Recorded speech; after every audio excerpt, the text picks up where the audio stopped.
Hello, everyone. Welcome to the Wolverine podcast here on Monday, August 25th, 2025. I've loved the little soothing little intro we got there. I feel like we're about to get weather on the eights here. So we are back, of course. We are 5 days from game day. Michigan football has named its starting quarterback. No surprises there. It's going to be Bryce Underwood. Also, some other guys who have locked down their spot in position battles. We'll also do some season predictions, some bold predictions, and then take your questions before the end of the show. But, fellas, it's been football season because we've been going to Ann Arbor, going to press conferences, gathering intel over the last month or so. But today was the first game week press conference, and it felt like the first day of school, so to speak. Yeah, it was fun. And Sherrone Moore's in a great mood. Some surprises. Offensive line, we'll talk about that in a minute, I'm sure. No surprise with Bryce Underwood. As for your weather on the 8s, the updated weather forecast is 68 degrees and partly cloudy on Saturday, low of 48. So I'm guessing around game time, it's going to be low 60s, probably dipping into the 50s by the time the game ends. This is great football weather, boys. I remember some scorchers for openers, and this is going to be anything but great tailgating weather. Can't wait, guys. It's going to be a blast. I would love a scorcher. 82 would be the perfect temp, and then maybe it cools down a little bit at kickoff. But, yeah, definitely has felt a little bit more like fall lately. And it is football season because we had some okay football on Saturday, some weird football, some sloppy football. But it's college football. We're excited. We're pumped. And, yeah, it's great to be back in game week for Michigan. Hard to believe it's here, but it is very, very exciting. And this is one of the more anticipated season openers against a team that doesn't really bring a ton of sizzle other than, potentially their trick plays in New Mexico, which is, it makes this fun. I mean, everyone's going to be there ready to watch number 19 and this new look team go out there and perform on Saturday night. I'm loving the weather outlook. I love to layer up. I love that you can be at a tailgate all day and have your T-shirt on, your jeans on, whatever it is, and then around kickoff, you throw on your quarter zip or your hoodie or your crew neck sweatshirt, and you've got a couple days to refit yourself. And that's where our friends over at homefieldapparel.com come in. How do you like that for a segue? Got a care package last week from them. Their 2025 Michigan football box. There was a T-shirt in there, a Maze T-shirt with the Go Blue and a helmet up in the air. There was a Hail to the Victors long sleeve T-shirt that had the championship ring on it and the 12 national championships that Michigan has won to this point. Of course, they hope to add to that in the years to come. A heavyweight hoodie was in the mix and a nice old pair of socks too for, those tube socks when weather gets a little cooler. You like to have those on as part of your layering up process. So that is over at homefieldapparel.com. A ton of other options in their Michigan collection. We've been singing their praises for years. Anything you could possibly want, whether it's hats, heavyweight T-shirts, lightweight T-shirts. I'm looking at a trucker hat right now. It's all there for you. So head on over to homefieldapparel.com. Update your wardrobe. Get a lot of warm weather games coming up. They're going to go down to Oklahoma next week. Last time we went down to Nebraska, it was 90 degrees there. So hot weather, cold weather in between, they've got you covered there. So that is at homefieldapparel.com. All right, well, we'll discuss the news of the weekend, so to speak, which it was treated as breaking news, but it was more of an inevitability. Bryce Underwood is Michigan's starting quarterback. We know that really wasn't much of a competition just based on Mikey Keene was hurt in the spring. Really is still kind of working himself back to the mix to be, in the 2 deep, the 3 deep on the depth chart. I think he will get there at some point, but Bryce Underwood, 2025's number 1 overall recruit, a 5-star plus prospect over at On3, a guy that you make the type of NIL investment in him that they did. And it seemed inevitable, but they wanted him to go out and earn it. And maybe even if it was by default, you certainly want to hear that he's looked the part more than he hasn't. And by all accounts, this is a guy who's extremely talented, and he is the guy now. He was a wire-to-wire starter in high school. He went 50-4. He won a couple state titles, made a couple more runs through the playoffs. Now he has a chance to be a wire-to-wire starter in his college career. Yeah, and I really have no concerns about his ability. And I understand he's a freshman. And as we've been saying, there are going to be some mistakes. There have been some mistakes in practice, but as Sherrone Moore said today, we're going to ride with him, right? We're going to coach it out of him and ride with him. And somebody even asked, is there a chance if he doesn't play well that Jaden Davis is going to go in there, which I thought was kind of laughable. There's no chance that's going to happen. They are going to stick with Bryce Underwood. He's going to be their guy. This isn't like last year when you had a question mark. This guy is the real deal. Now, my biggest concern is, are they going to get the blocking for him up front? Is he going to have the offensive line to protect him? I'd feel much better, for example, if he was being thrown into the mix like in 2020 or in 2004, rather, when you had that outstanding wide receiver trio. You had Mike Hart back there pass blocking, and you had a really solid offensive line. There's still a lot of question marks. So a lot more is going to fall on his shoulders than it did Chad Henne back in 2004. But to me, there's no question that he's going to be great in time. We'll just see how quickly he gets there. Yeah, there's no question. And a lot, like you said, things around him need to be good. You know, you want him to not have to get hit from his blind side and not have to run around too much and not being put in too many 3rd and long situations and things like that. But, I mean, clearly the best quarterback for this team. I think he would have won the job regardless of who was healthy. But early in the season, he's going to have to stay healthy. He's going to have to be able to be in position to be in the football game because they don't have a ton of depth there right now. But, yeah, I mean, this was going to happen. I mean, Sherrone Moore was asked today when he thought it was possible that Bryce Underwood could be the starter. He said about halfway through camp, and maybe it was the first time that they were in the big house for a scrimmage. I mean, you had ideas of this for months and months and months, and he started to see the signs, I think, right away in camp, you know, first scrimmage, whatever it was, that this guy's the real deal and legitimately, you know, potentially one of the better quarterbacks in the conference right away, things like that. That's more what I read that as. I think he wanted to, you know, kind of give the impression that this was, you know, a competition that anyone could have won. But with the level of talent he has, it's hard for just anyone to win it. So, you know, that speaks to how good he is. But he's going to be really good right away, and it is going to be really fun if this thing picks up some steam early on in the season because he's going to get better throughout the year if he stays healthy. The experience is going to be invaluable. So, you know, good start, win some games early, and I think you could pick up a lot of momentum. The big concern, right, AB, is what happens if he goes down. And you hate to even mention that. And it's not likely, obviously. You never know. But, man, behind them, you're in a position that you were in last year, right, if something were to happen to him. Yeah, it's better because I think that, you know, even if Mikey Keene is still not all the way back, I mean, he's a guy that, you know, the floor for what he break, you know, if he's on the field is much higher than I think anything they had out there last year. I think that history will look back on that quarterback room last year and you'll wonder how a program the caliber of Michigan's ever let it get that bad. What I was going to say about Bryce is this isn't the same as when like McCarthy won the job and you had an entrenched Cade McNamara that seemed had performed all right, but then McCarthy just kind of took the job. Let's be honest here, like the roadmap was pretty Bryce Underwood friendly. You know, when you bring in a guy, Mikey Keene, who hasn't played at the Power 4 level, Jaden Davis couldn't get on the field last year. Of all years, that's maybe as damning a sign as anything. You know, Jake Garcia just got here.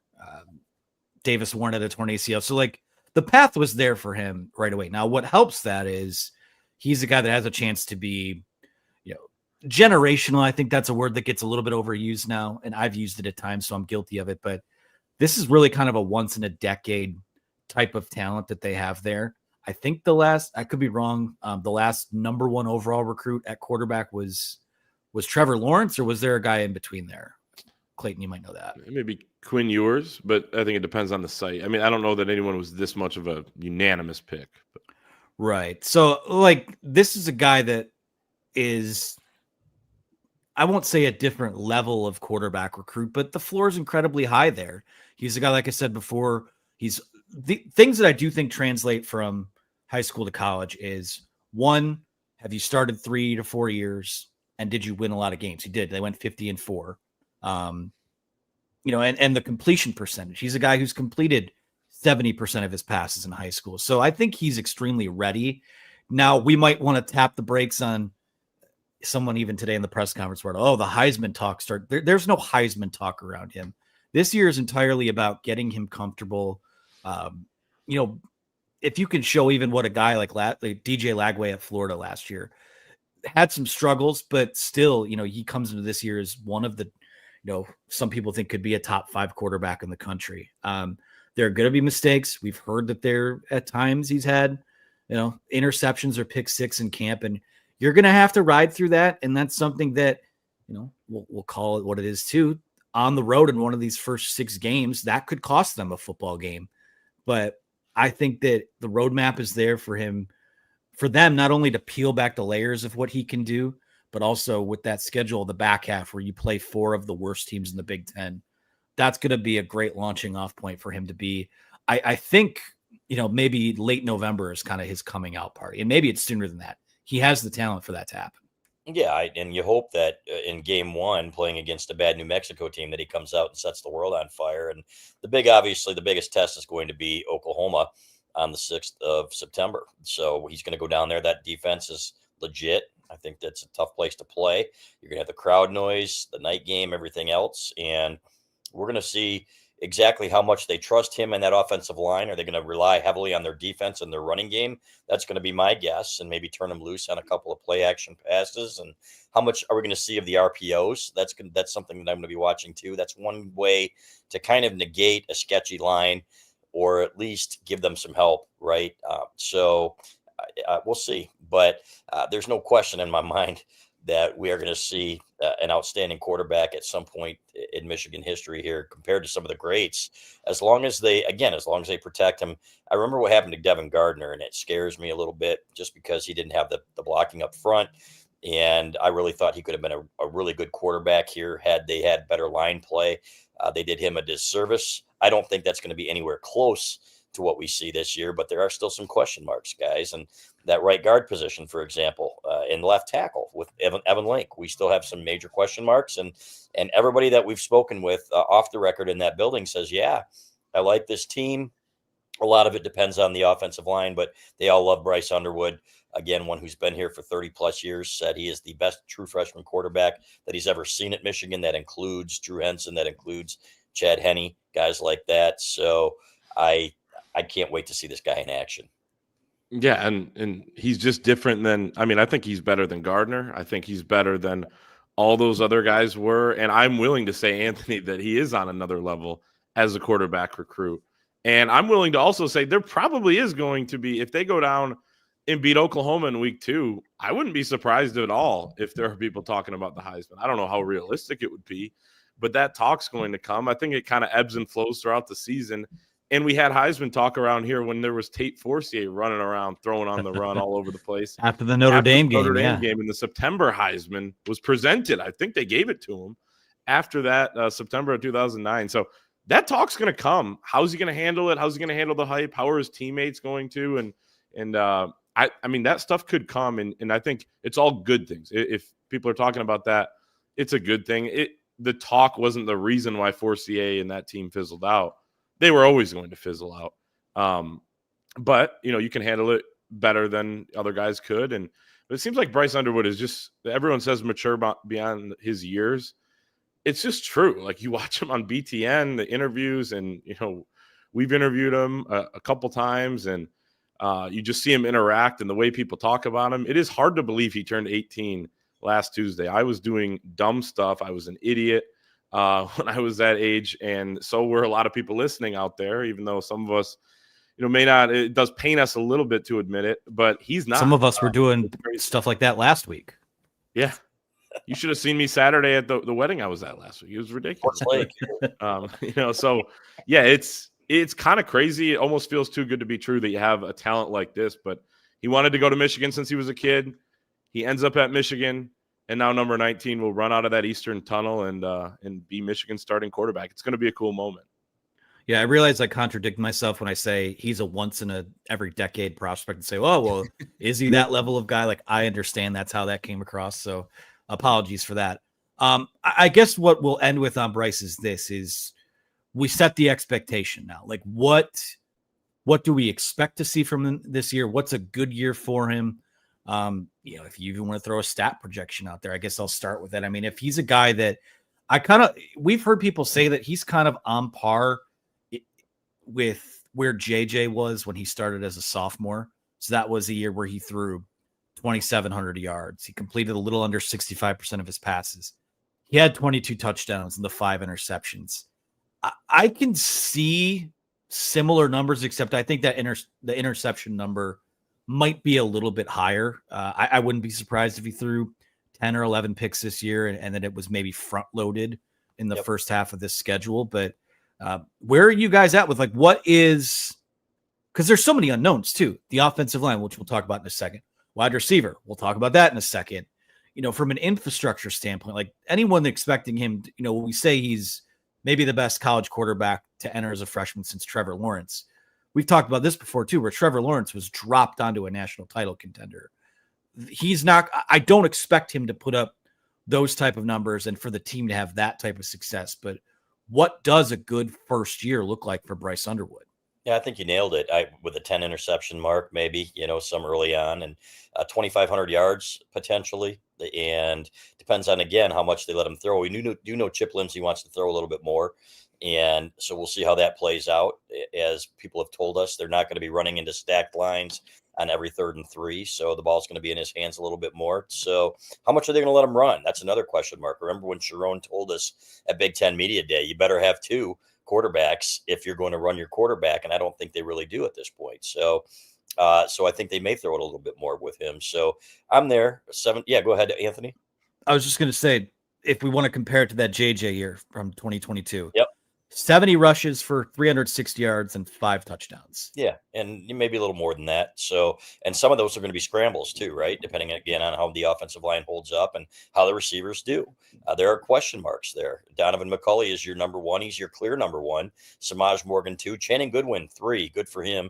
And we'll talk about that, I'm sure, in a minute. But to me, I think you're absolutely right. I think 17, 18 touchdowns, 10 picks or something like that. And then 2,500 yards. So we'll see. And again, a lot of it depends on that offensive line. So, but there'll be some learning moments, as Sherrone Moore said. And as we've said all along, it's just going to happen with a freshman quarterback, and they're going to be some ups and downs. But he's talented enough that he's going to get his numbers.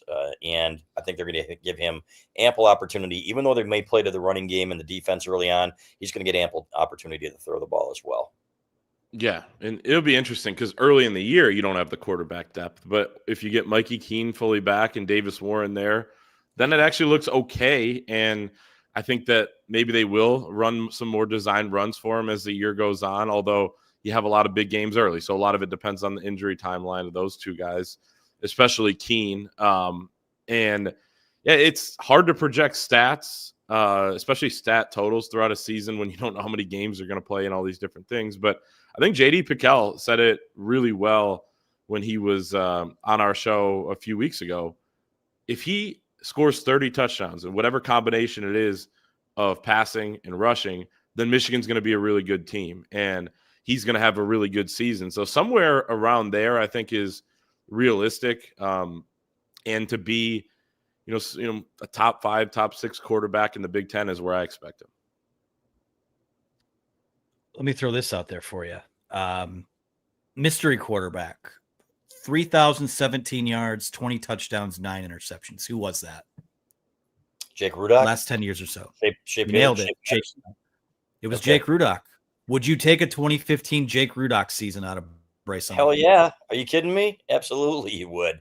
And what have there been 2 or 3, right? The 3,000-yard passers in Michigan history in a season. John Navarre and Shea Patterson, and I think Jake Rudock are the 3, if I'm not mistaken. So absolutely you'd take that. And of course, it's probably going to depend on how many games he plays too. If they were to get into the playoff or make the Big Ten championship game, not out of the question, right?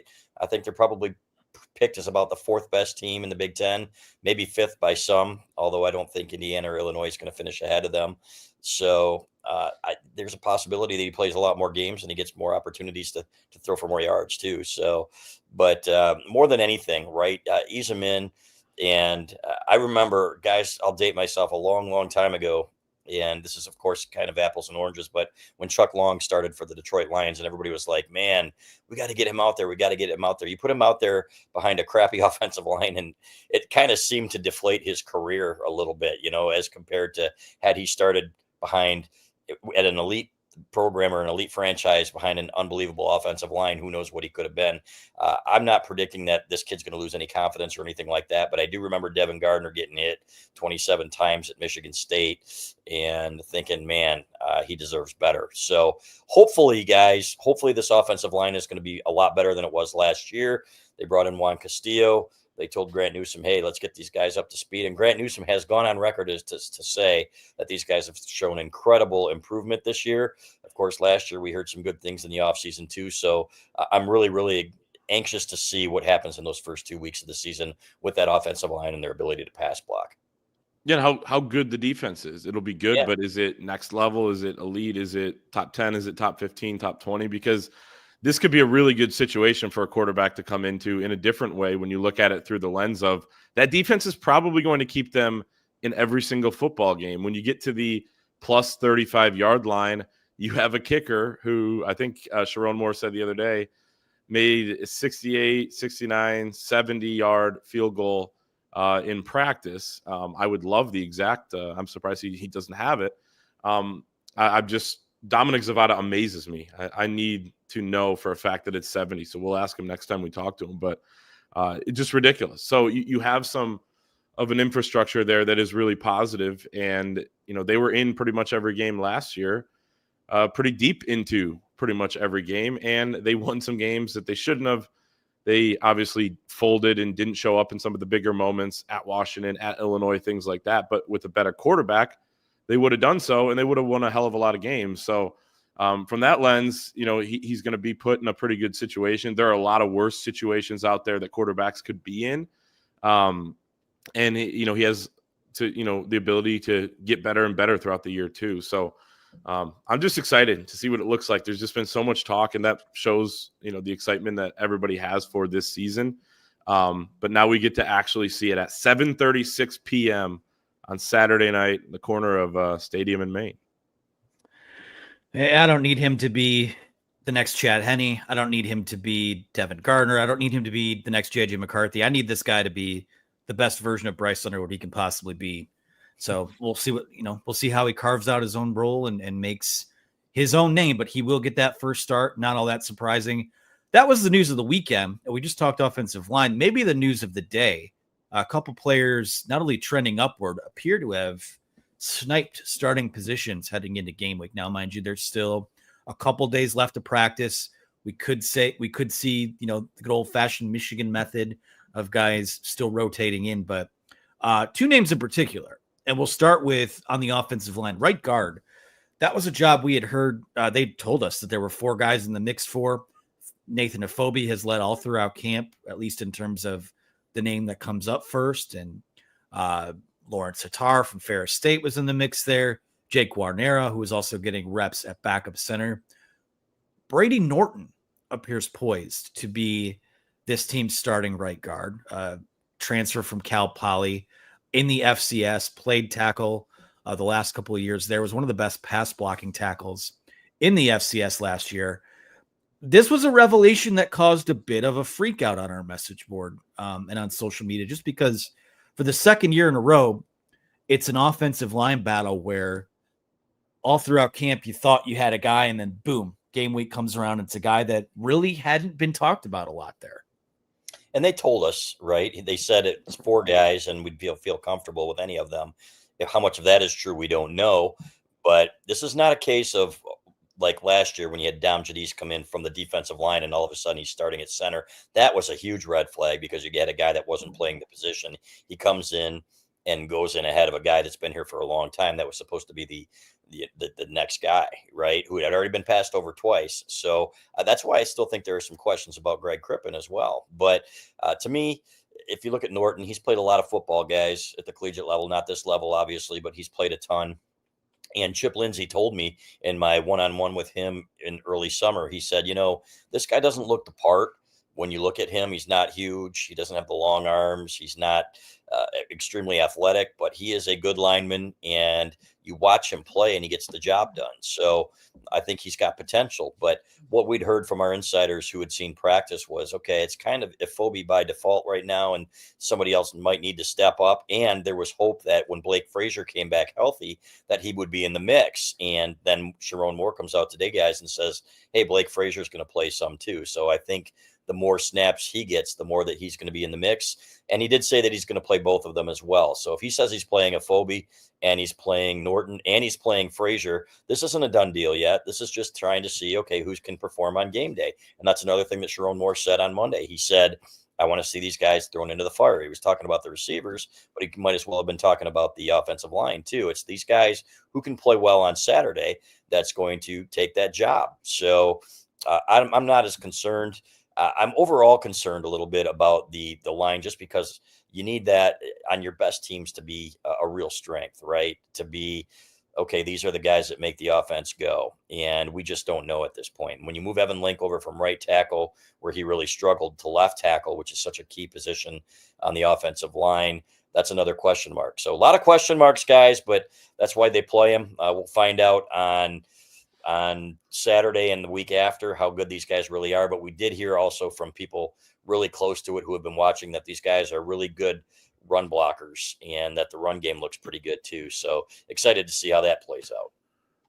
Yeah. And I mean, these decisions that will continue to be made weekly, right? I mean, you have to keep earning it and things like that. They've had multiple years in a row where the starting offensive line in game one, and not just due to injury, is not the starting offensive line in week 4 or week 5. And remember, Miles Hinton was starting at right tackle a couple years ago, left tackle a couple years ago. And Ladarius Henderson ended up being the best option for them there last year, 2 years ago. Then last season, a lot of shuffling through the offensive line, some of it due to injury, but some of it not. To be fair to Dom Jadis, he was in his third year as an offensive lineman, and Greg Crippen did reveal later that he was slowed by injury a little bit. So it's how much you play, how much you put on film throughout practice, but they're charting everything, they're grading everything.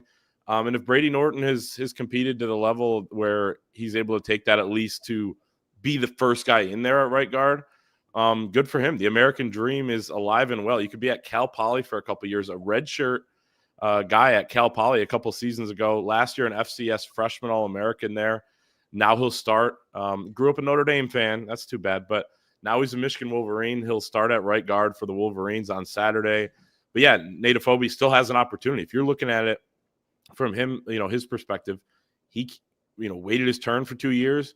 Felt like he's kind of taken some steps here this year. This is a big challenge for him to come in and win the job, like Crippen and some of these other guys did with their opportunity off the bench in the past. So yeah, it'll be interesting to see that play out and evolve. I mean, you hope you're not at Oklahoma and you're rotating guys through. I don't love that on the road against a quality opponent, but these guys, I guess, they know what they're doing. So it'll be interesting. But Brady Norton, yeah, not necessarily, he was playing tackle in the spring, moves into guard, but not necessarily totally expected till a few days ago, but it'll be interesting to see how he performs, and he's going to have to earn it weekly. And we're going to have to wait to see what he does on the field before we make any sort of sweeping conclusions. But, this was a guy that when it became apparent that Michigan had interest, Ohio State had cursory interest, then they found out Michigan was interested. Then they tried to re-engage at the last minute, which maybe that says more about them than it does Michigan. I'm not sure, but it's not the exact same as last year's situation. I mean, maybe it is to a certain extent, when you talk about how right tackle went last year, when Evan Link kind of came out of nowhere, because we thought that Andrew Gentry or Jeff Percy were going to wind up being guys that were capable there. So they had laid this out that this was a possibility. So now you let it. The one thing I hope, and I think we've talked about this before, it was either here or in person, but I hope that if they have a starting offensive line in mind, yeah, if you want a couple days of practice to let that battle finish up, go for it. But if you're playing this offensive line roulette next week at Oklahoma, you could be down and put yourself in a hole early on. It's important to get that chemistry and get that full evaluation too. It seemed like last year when they were, flopping between Dom Jadis and Greg Crippen, there wasn't really any chance for either of those guys to get or sustain any momentum because they would be in for the other guy every couple of drives. So we'll see what happens there. Wide receiver, Donovan McCulley, not a surprise. Wide receiver 1. Samaj Morgan, not really a surprise either. We've heard good things about him, and we've talked about him a little bit here. But Channing Goodwin, that number 3 guy, a guy who is a Michigan legacy, of course, was a high school teammate of Jaden Davis, someone who a couple years ago when EJ was covering him, talked about a guy who was reliable in short yardage, a guy who always came down with a clutch grab, someone you could count on. It seems like might be that next guy up for them with guys like Fred Moore and Anthony Simpson and Kendrick Bell, maybe leading that second team. So a bit of a surprise there, but there had been some good buzz with Goodwin going back to the spring. Yeah, and it doesn't matter on it. They're all going to play. A lot of them are. He talked about Kendrick Bell. He talked about Fred Moore. We can say, oh, it's disappointing that Fred Moore hasn't elevated his game. At the same time, I thought Channing Goodwin looked pretty good in the spring, guys, when we got to see him play and in the spring game too. And I thought, okay, there's some potential here. And there's something about those legacies, fellas. If you go back in Michigan history and you say, wow, look at Aiden Hutchinson, look at Braylon Edwards, and these guys really, the care factor is way up there. And I'm not saying it's more than the other guys or anything like that, but there's something inside, right, that really makes them give it all for the program. So I like it. I hope that he is one of those dependable guys that you look at and say, okay, better than expected, because I think they're going to need some of that. I think that if you look at Donovan McCulley, who was not really a factor in Indiana, obviously, last year, as your number 1 guy, and if you're going to say, okay, compare him to a David Terrell or something like that, then you're going to be disappointed. He's not going to be that guy. He can be good, but he's not going to be that guy. So I think there's still a lot for this crew to prove. And on top of that, without a real sure thing at tight end, and we're hearing this weekend, okay, we have some issues at tight end. We need somebody to really emerge as a pass catcher. If Hogan Hanson's banged up, which he is, they need to get him back. Then some of these guys are really going to have to emerge. So it's up to them. We've heard better things about the route running. I think Soup Campbell has helped Ron Bellamy there. And we've heard pretty good things about Samaj Morgan taking another step, which we've been waiting for. And a good part of that, too, is having a quarterback that can get them the ball. So that ball gets there in a hurry, fellas. You don't need as much room when that ball is on a rope. You don't need to gain as much separation. So my big question is, will they have the deep threat, right? And the knock on McCulley, the one thing is, can he high point that ball? Can he win those 50-50 balls? And can he get behind a defense? Do they have anybody like that? Because people that we talked to said maybe Fred Moore is that guy. Now he's not going to be one of the first receivers on the field. So we'll see where the explosive plays come from with the deep ball. But we know that Bryce Underwood can throw it. And we know that they've completed some of those in practice against a pretty good defense. So we'll see how it all plays out, guys, starting on Saturday night. Yeah, I think Underwood's going to make those guys look better than they are. And that's what a good quarterback does. And then they got to help him out at times too. And get him out of a jam and make a contested catch when he has to throw it into traffic or something like that, or get open on that big down when you got to have it. They're going to be, those 5 to 7 plays per game where you got to have it. And, can one of those guys step up? It's an important position in those big moments, big spots. So it'll be interesting. Channing Goodwin is a guy they continually talked about last season behind the scenes. He redshirted, played a little bit here and there. You would just kind of see him trot out there, but didn't get a lot of action. And then in the spring game, I think he had double-digit targets from Bryce Underwood. They seem to have some pretty good chemistry, and he's smooth out there. So I'm fine with that. And Anthony, you had a mailbag, I think last week, and I dipped in there, asked a couple questions to you, or at least one, and one of them was like, what do you make of a wide receiver where there's just one guy that's separated and then everybody else? What does it say about the position group? I'm kind of getting at my concern of them kind of being like, yeah, all right, if you have a good day, it's Goodwin, and then it's Fred Moore, and then there's Kendrick Bell, and then there's Peyton O'Leary. We know what he can do. And so, there are a lot of guys that are capable of going out there. A lot of different wide receivers on this team have played roles before. They have the log snaps. They know what to do. They can read coverages, things like that. I know it's a new system, so you got to be up to speed there, but who's really demanding those snaps? Who's really demanding the football when they're out there? Do we have that, or is it, Channing Goodwin's just a little bit better than Fred Moore and Kendrick Bell? I'm going to wait and see. I have to. But I do think Channing Goodwin, he's young. He's got potential. Like I said, I like the way he moves out there. So we'll see. He could kind of develop into a good player for them. And there are a couple guys over here making good points in the comments about they got to be good blockers too, right? Maybe these guys are the best blockers for their heavy packages and things that they want to do to break some long runs, because we know those backs are going to be really good. Jordan Marshall, Justice Haynes, you got a couple guys there that can take it the distance. And you can get explosive plays. Isn't limited, obviously, to the passing game. If you can get some big runs in there, then you're doing just fine as well. Look at the USC game last year. Right, exactly. You won a game doing that. Yeah. Another guy, Andrew Marsh, is going to play. It seems like a little bit. They said he's the starting kick returner. Interested in seeing if he's able to get on the field for some consequential passing snaps as well. But yeah, this year's going to test not only how ready is Bryce Underwood to play the position and be a starter at this level, but how early can he be that rising tide that kind of makes careers. A guy like I was going to say this earlier on Channing Goodwin kind of reminds me of back in 2015, Michigan had brought in Alex Malzone, local guy, local quarterback, to be part of that program. And late in the cycle, they added Grant Perry, who was one of his wide receivers, and you would flip on Alex Malzone's highlight tape, and it was Grant Perry making all the plays. Starting to feel maybe a little bit similar in terms of Channing Goodwin played with Jaden Davis, where was Channing Goodwin that guy that's going to be a little more of a contributor than maybe his quarterback was thought to be. So, hey, if he can be a Grant Perry type, I think that'd be good news for the passing offense. We'll see what happens there. A couple other names that came up today that I wanted to get to. Number 3 running back, freshman Jasper Parker, getting some buzz there, along with Micah Kaapana, and of course the Grand Rapids guy, Bryson Kuzdal. Who else was on there? I had the tab pulled up and then I closed it out. That's what happened. That was the 3 he mentioned. Yep. Those are the 3 at running back. Trey Pierce on defense, getting a lot of buzz. Maybe that next defensive tackle alongside Rayshon Benny. And junior defensive back Brandon Hillman, who Sherrone Moore called a tone setter and a guy that seemingly has taken the next step. Really good buzz for those 3 guys in today's press conference. And Trey Pierce played well in the bowl game last year, and he's up to, I think, 315 pounds now, if I'm not mistaken. So he's got a chance to be an all Big Ten guy, according to Sherrone Moore.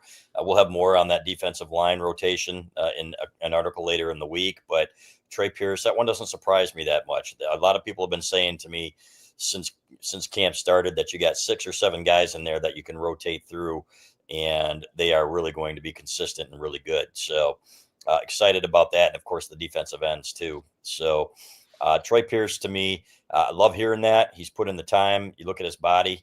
This is a big boy who's going to be doing some work. So Hillman's a hitter, guys, and I love the way he plays the game with reckless abandon. Right? You have to hope. And somebody told us, they said, look, he's got to be in control too at times, and they've done a much better job. I guess he's done a much better job this fall camp of doing exactly that. So we think the safety depth is good. We think that they've got some players there, and there's some good news on Rod Moore too, with Sherrone Moore saying that he's trending in the right direction. And from what he told you guys last week, it sounds like Rod feels like he's getting pretty close to returning. He said he's running without pain, practicing without pain, which is obviously a huge step. So the biggest question, guys, is that third corner and really kind of the second corner after Jair Hill. But good news is that Jair Hill has really solidified his hold on that CB1 position and has done a really good job of doing everything right on and off the field this fall.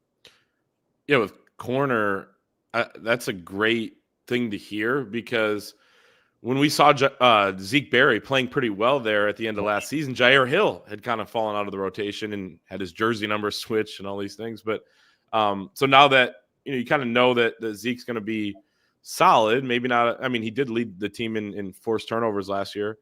Maybe not a total game changer there, but the fact that Jair Hill surpassed him, you're solid there. Depth, big concern of mine when someone goes down, and it seems it's inevitable at some point that a DB is going to have to come off for one reason or another.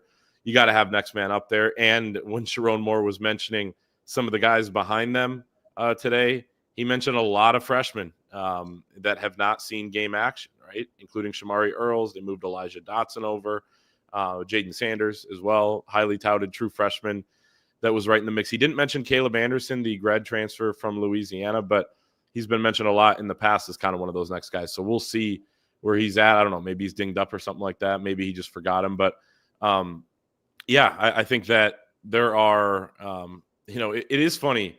Sherrone Moore, and I think we joked about this a week or two ago. Anytime someone's, a coach has asked for a surprise player or breakout player or whatever, they mentioned Cole Sullivan first. He did that again, and then he started raving about Trey Pierce, but Cole Sullivan still got the first mention, and he's your, fourth linebacker on this team. The linebacker core is incredible. One of the coaches said it on the BTN show over the weekend that they feel like that could be their best position group. No surprise there. But Trey Pierce is, could be the first guy in there as a starter. And Sherrone Moore said he could be an all Big Ten player. He said that was written up. Lou Esposito's talked about this. They wrote up their goals in their why in the D line room, and Sherrone Moore was in there and noticed that one of them for Trey Pierce was to be an all Big Ten player, and he feels like he can accomplish that this season. So, it's all talk at this point, but as we get closer to the games, maybe the talk's a little more legit. We'll see for ourselves soon, but definitely a good sign on him. And at this point, when it comes to topics around depth on the defensive line and in the secondary, this isn't a slight to any of Michigan's other coaches, but I don't know that I trust anyone more on this staff than I do Lou Esposito and Lamar Morgan at the moment. So shout out to those guys. It seems like plenty of options coming in those groups. Fellas, before we take questions, and we are going to I asked for questions and bold predictions this week, so we'll read both of those off here in a little bit. Let's get to it. Let's plant the flag, metaphorically speaking. Of course, that's Chris's background today. What our expectations for this year are. We're going to come back Thursday and talk more game-specific stuff and maybe some of those individual superlatives. But I want to know what at the end. It's time. It's the Monday of game week. And this stuff has been in our football preview, but I want to know where you guys are at. Michigan in 2025, final record, Chris Ballas, go. Yeah, I've got 9-3, and people were upset about that, but that's borderline playoff team, guys, which is where the coaches have them, which is where the media has them in the preseason. I'm not convinced about the offensive line. I think the defense is going to carry them, and the offense will be better. But between the receivers and the offensive line, I need to see a little bit more, and especially when you have a freshman quarterback as good as he might be. So that USC game is going to be tough. If you can split Oklahoma and Nebraska, and maybe if you lose to USC, then you got that Ohio State game looming large. Obviously, Michigan's in their heads.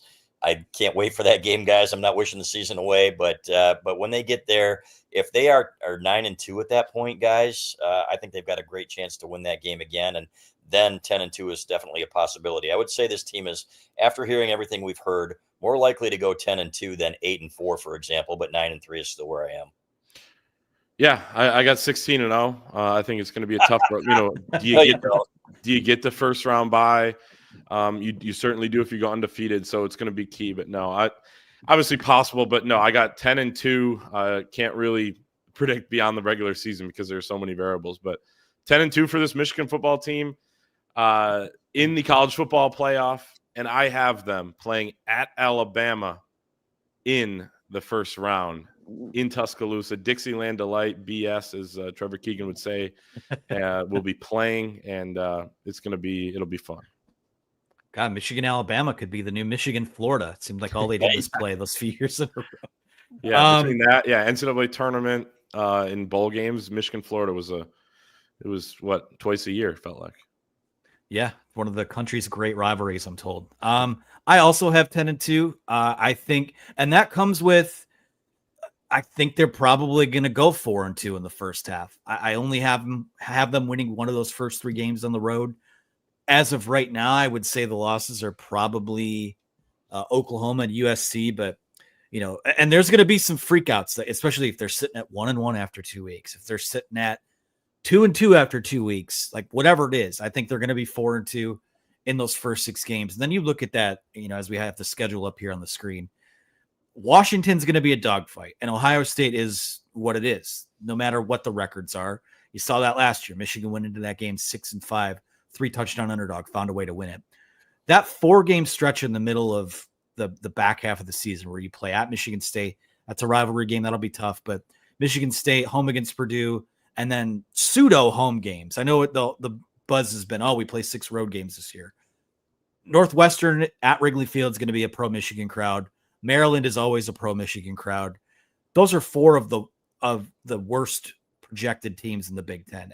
Conservatively speaking, 4 of the teams in the bottom half of the Big Ten. I think the schedule sets up for a nice little runway into that Ohio State game, and I think they will make it 5 in a row. I just think they're built better where it counts, and I'll take Chip Lindsey in a chess match over Matt Patricia all day, every day, twice on Sunday. So 10-2, and they will host a playoff game. I don't know who it is though. I didn't get that far. There you go. Let's go. I want to hear bold predictions from you guys. 1 on offense, 1 on defense. We'll go rapid fire and read some of these from the thread. Okay. Start with the people in the thread and let's hear what they had to say. I want to hear. All right, a couple of them here. Let's go to Diane Ray, who says the first play is a 50-plus yard touchdown from Bryce Underwood to Donovan McCulley. That'd be great. Austin C97 says bold prediction is Max Bredesen scores a touchdown through the air. I like that. And you guys got one as I scroll through these here? I have one. Go ahead, Clay. A single wide receiver, an individual wide receiver, will have more yards this year receiving than all of Michigan's wide receivers last year had combined. And that total's less than 750. I don't have the exact total in front of me, but that total's less than 750. I know Dave Revson said that on the Big Ten Network the other day. And it's like, you just sit there and let that sink in and how ridiculous that is. I guess I believe it'll be Donovan McCulley. I'm leaving myself a little bit of leeway there for injury or whatever it ends up being, or someone else emerges as a better player. But I'm going to go with that on offense. And let me think of a defensive one here. How about 2 1,000-yard running backs? Would that be bold? So it's bolder than bold. It is bold. That's what Doug Karsh would call a bold ass prediction. That's a bold ass prediction. I don't see it happening. I do think it'll be close though. I think Jordan Marshall's going to lead this team in rushing, and I think that Justice Haynes is going to get his too. And if they play enough games, I wouldn't count it out. So they are truly a 1A and a 1B. But man, I was watching those clips of Jordan Marshall again against Alabama, and I love the way he runs, guys. Is he going to be able to stay healthy? If he runs that angry? That reminds me kind of a Brandon Minor. He wasn't looking to avoid contact. He relished the contact, and that probably shortened his career. I thought he could have been a great back at Michigan. So, and I think that he'll be coached up, obviously, as well to not do that. But he was trying to make a statement in his first game. And guys, they might not have won that game had he not run that way because there was not a lot of room to move. So, but I do think you're going to have 2 really, really good running backs. And my bold prediction is off tackle for 6 yards on the first play. So that's not really that bold. Yeah, that's the least bold. The Exactly. only thing that would be less bold than that is said halfback dive first. There play. you go. Yep. Here's a couple good ones from DJ Wolverine. He says, for the first time since Chris Perry in 2003, a Michigan running back will have 30-plus receptions in a season.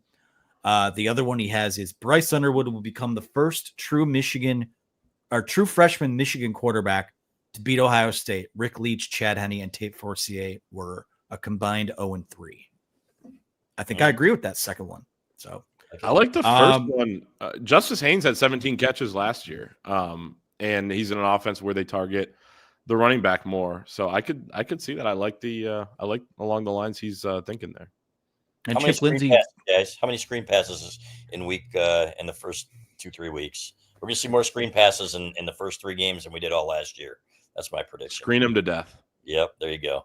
Samaj isn't going to like that if they all go to him. But I'm going to set. I take things 1 week at a time this time of year. I'm going to set the over under for screen passes in this season opener at 3.5. Yeah. Go a little. I don't think they're going to throw a ton. I think Saturday is going to be meat and potatoes. We'll get to that Saturday, but Yep. I agree. Yeah, and I got out of here without giving a bold prediction. So I'll just give one on offense. I think that Bryce Underwood will match the passing yardage or passing touchdown record at 25. Still fairly pedestrian by modern standards. I think Michigan will play at least 14 games, and he will match that. Wow. It's a big one. I got my defense because I said I'd have one. I just thought of it. There'll be a game where this D-line just absolutely wrecks, and maybe it'll be the whole front seven. There'll be a 9+ sack game this year. I feel like they have one of those every other year where it just – I mean, it's like the olive jar theory. You get one to come out. They just come flowing out. They're going to have 8, 9, 10 sacks. It'll be that CMU game when Wink Martindale is the interim coach, and he's just blitzing the entire game. Sherrone ain't watching. It could be the opener too, fellas. Yeah, so there could be a lot of time to watch on Saturday night. Yeah. I like that one, though, Clay. All right, I'm going to start taking some questions here. Yep. This is from Lance85. This is on a scale of 1 to 10. How confident are you guys with the O-line going into the season? I'll start with that, and I will put it at – I'm going to go with a 6.5. I'm not quite at a 7, but 6 feels a little low to me. I'm going with a 5 or a 5.5, just because my concerns about the left tackle position. Right guard is obviously a question mark, and the veterans guys, everybody's counting on these guys, but they still have a lot to prove as well. So really the one guy I feel most comfortable about is Andrew Sprague, right? And I'm sure Gio Ahadi, with the added weight, he's got something to prove as well at left guard, but he had some really, really rough moments last year at right guard. So we'll see. I've got to be sold, fellas. I said it last year. It was the quarterbacks in the spring that really concerned me. I thought they needed to go to the portal. I thought they needed to get a couple more guys in the portal this year in the offensive line. There were slim pickings there. They didn't want to pay for them. We will see if that is this offense's weakness. Yeah, I'm thinking somewhere around 5 too. If I was at 7, that feels like pretty high for I don't know. Like it feels like you would have some more solidified, proven guys that have been there. So I'm going to go with 5. And part of the reason why it's not 4.5 or something like that is because I think Underwood is going to be able to make up for some of those mistakes that people make. And hopefully by the end of the year, that line grows and grows and grows. Yep. This one's from Wolverine Casual on our board. He says, what does Sherrone Moore need to do to take the next step as a head coach? Same question for Grant Newsome. Well, I'll start with Grant. He's got a lot to prove, right? And if you look at last year, they can talk all they want to about those last 3 games, but over the overall, throughout the season, there were guys there that underperformed, right? So they need their guys to play at the level that we expect them to. And I'll start again with Gio Ahadi.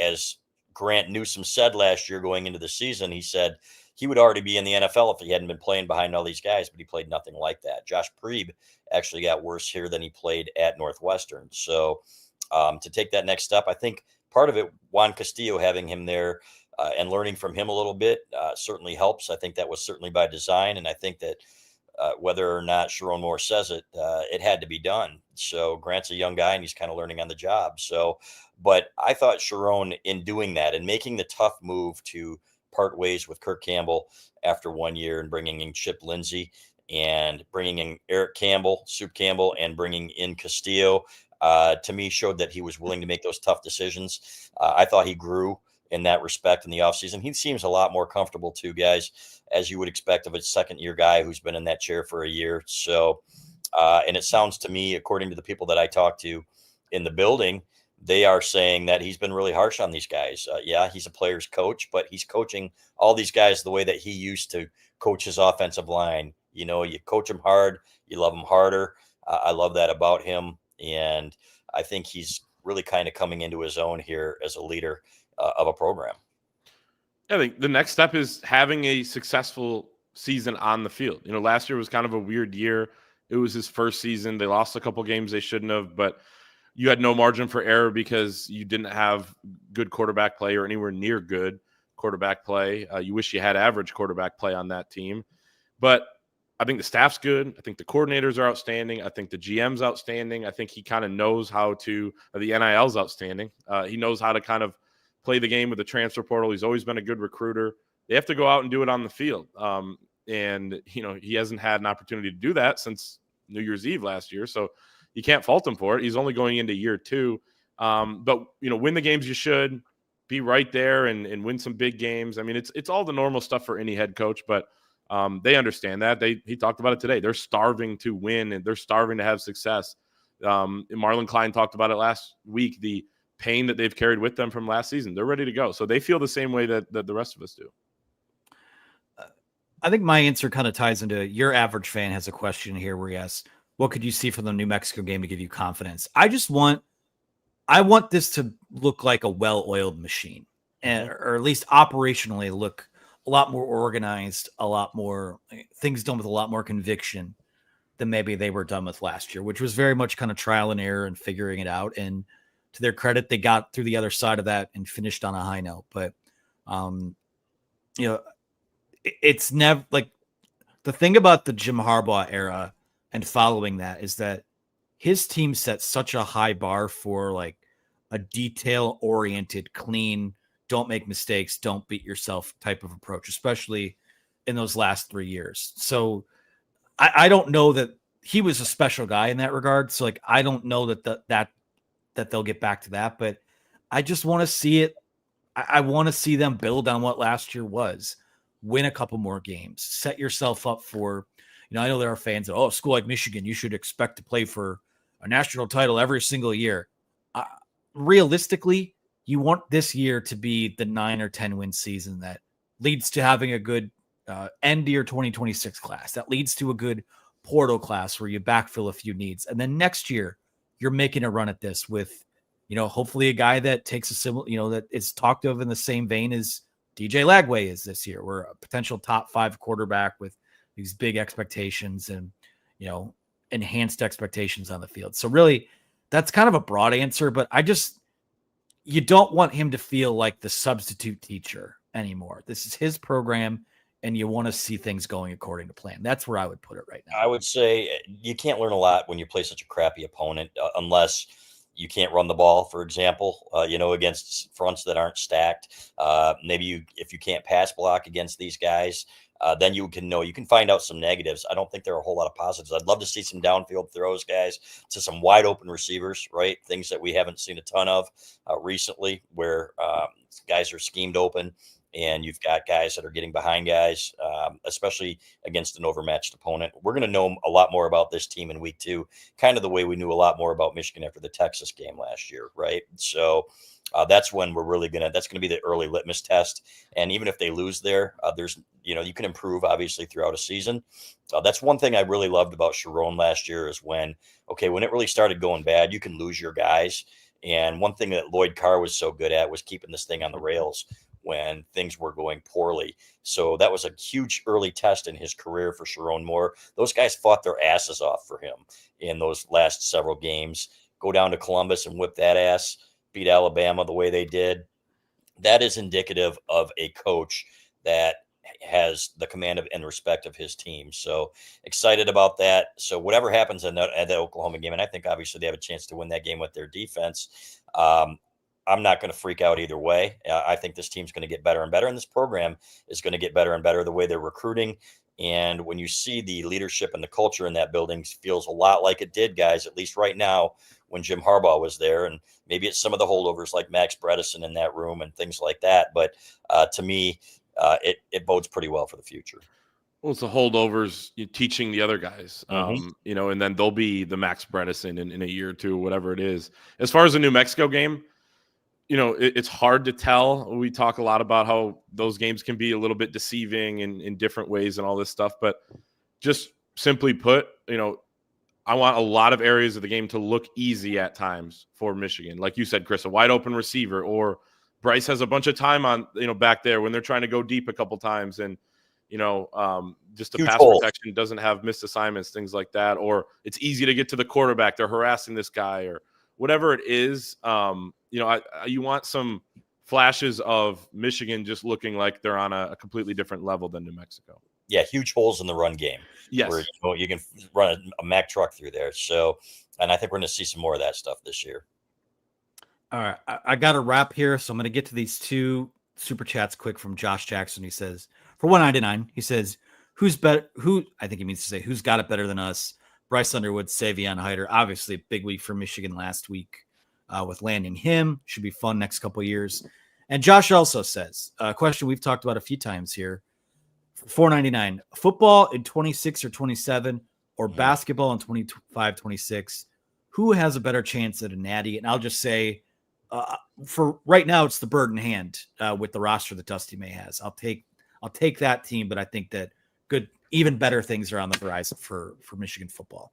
Yeah, and I see some comments over here, people getting pissed off that you predict 9-3 this year when I think most people are, right there along those lines. And even in the building, they're saying, this is the year that we want to make the playoff, which means probably like a 9-3 team, 10-2 if you're fortunate. So it's not all sunshine and roses, and it's not going to be. What we've said many times is that we expect the next 2 years after this, that this program is going to be elite and competing for national championships in the playoffs. So, but to have question marks about the offensive line, fellas, and we had a guy over there predicting that Bryce Underwood's going to win the Heisman or something like that. He's still a freshman, and he's made a lot of mistakes in practice. And as Sherrone Moore has said, we're going to take our lumps with him. He's a true freshman, so he's not going to be elite right away. But to answer this question, basketball 25-26, I think that roster is loaded. I love that roster. And I love Dusty May. I trust him. This team I think this team has a really, really legit shot at getting to the Final Four. After that, it's kind of a crapshoot. As you know, it's tough to win a natty. We've seen one national championship in basketball in our lifetimes and 2 in football, 1.5 if you count 97 as a half. So, but I would go with basketball as well. That's a full title, but I'm going to go basketball. More teams get in. All right. That's a good place to wrap tonight. First game week show in the books. Always good to get that one back under your belt. The three of us will be back Thursday to preview Saturday's opener against North Carolina. Be sure to like this video, subscribe to our YouTube channel for more from the Wolverine. Of course, for Chris Ballas, for Clayton Safey, I'm Anthony Broom. Use that promo code UM1 for 2 months of access to $1. Had to get that one in there as well. We will be back later this week. We will talk to you again soon. Hold on.